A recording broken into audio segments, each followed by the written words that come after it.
I'm talking about relationships today in the context of love and belonging, because relationships are the places that we find support, we find connection, we find our humanity, which is really important in this world where technology is such a big part of our lives.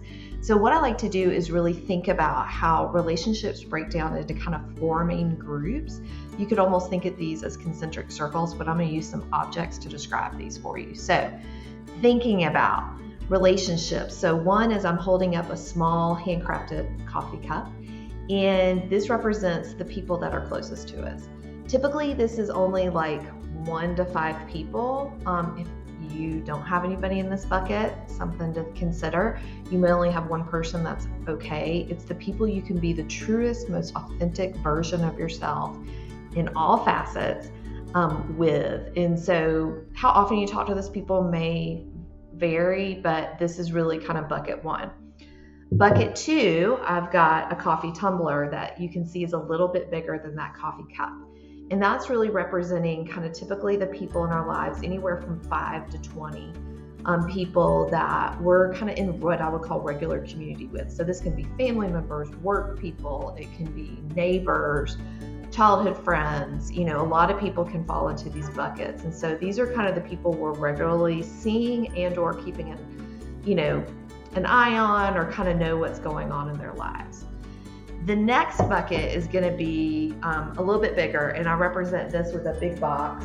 You can see here, not advertising that organization necessarily, but it is going to be from 20 to 100 people. And so these are the people you typically interact with on a somewhat regular basis, maybe by choice, maybe by not, because maybe you work with them or you live in the same area as them, you go to a religious ceremony with them. And so those are people that are going to be kind of more acquaintances or, adjacent friends. Maybe you're not sharing as much with them. So I kind of call that, like, when you think about like this from a social media standpoint, is you may like text the people in the small coffee cup.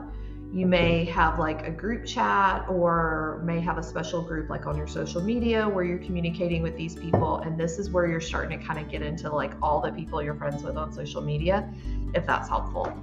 And then you kind of have the greater world. And so this is a huge basket, and that's representing, 100 plus people. So it may be the city you live in, maybe the school where you're attending, things like that. And those are people that are you're just seeing or maybe interacting with. It could be once a year.